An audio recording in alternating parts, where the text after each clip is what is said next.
Praise the Lord. आप सभी विश्वासी बहन भाइयों को हमारे प्रभु यीशु मसीह में जय मसीह की आप सबका स्वागत करती हूं मैं अपने channel the Holi Bible preacher में। और मेरे प्रियो, आज मैं आपके साथ मध्यस्थता की प्रार्थना के बारे में बात करूंगी। और हमारा आज का जो विषय है वो ये है कि हमें मध्यस्थता की जो प्रार्थना है किसके लिए करनी चाहिए और कैसे करनी चाहिए। हालेलुया। मेरे प्रियो, पहले तो मैं आपको ये क्लियर कर देना चाहती हूँ कि जब हम दूसरों के लिए पूरे बोझ के साथ प्रार्थना करते हैं, पूरे सच्चे मन के साथ प्रार्थना करते हैं, तो उसे मध्यस्थता की प्रार्थना कहते हैं। लेकिन हमें ये प्रार्थना किसके लिए करनी चाहिए, तो इसके बारे में मैं आपको बताना चाहूंगी। इसके लिए हम पढ़ेंगे पहला तीमुथियुस अध्याय 2 वचन नंबर 1। तो लिखा है, अब मैं आप सबसे पहले ये आग्रह करता हूँ कि विनती और प्रार्थना और निवेदन और धन्यवाद सब मनुष्यों के लिए किए जाएं। हालेलुया।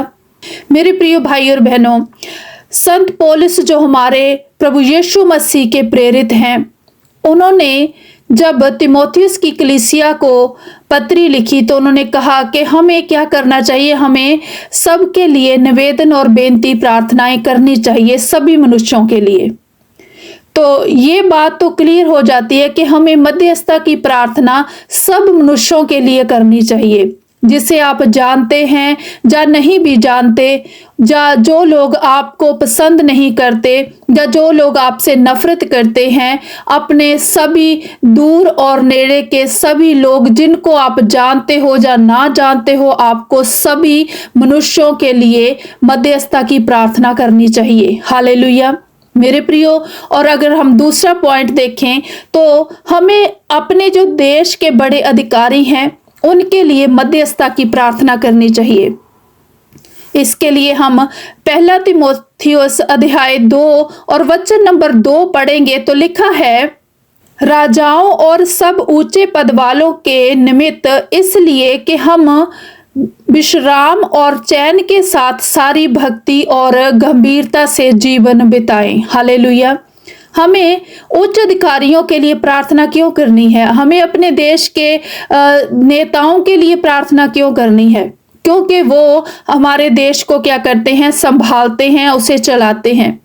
अगर उनके जीवन में या उनके शरीर में उनको किसी समस्या में वो उलझ जाएं और उनके जीवन में कोई गड़बड़ी हो जाए, तो हो सकता है वो देश को भी अच्छी रीति से संभाल ना पाए मेरे प्रियो।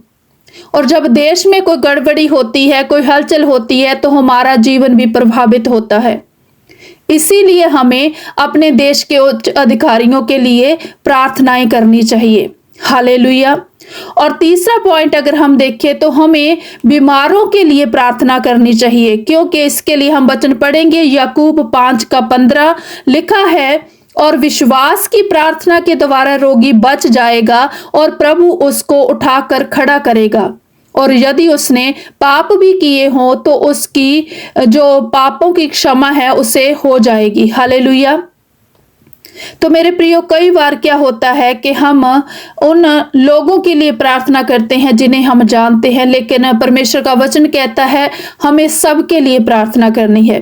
खास करके हमें उन रोगियों के लिए प्रार्थना करनी है जो अपने लिए प्रार्थना करने में असमर्थ हैं। कई बार ऐसे व्यक्ति होते हैं जो पाप में फंसे होते हैं, जो बीमारियों में जकड़े होते हैं, वो अपने लिए प्रार्थना नहीं कर पाते। अगर कोई व्यभिचार में फंसा है या नशे की आत्मा ने उसको कंट्रोल में लिया हुआ है, तो वो ऐसी दशा में अपने लिए प्रार्थना नहीं कर पाते। तो ऐसे लोगों के लिए आपको मध्यस्थता की प्रार्थना करनी है।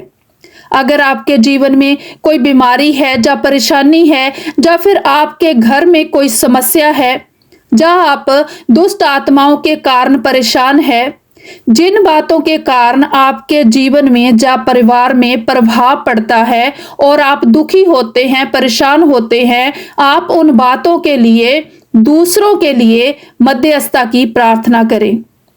आप दूसरों के घरों में चल रही उन समस्याओं के लिए प्रार्थना करें।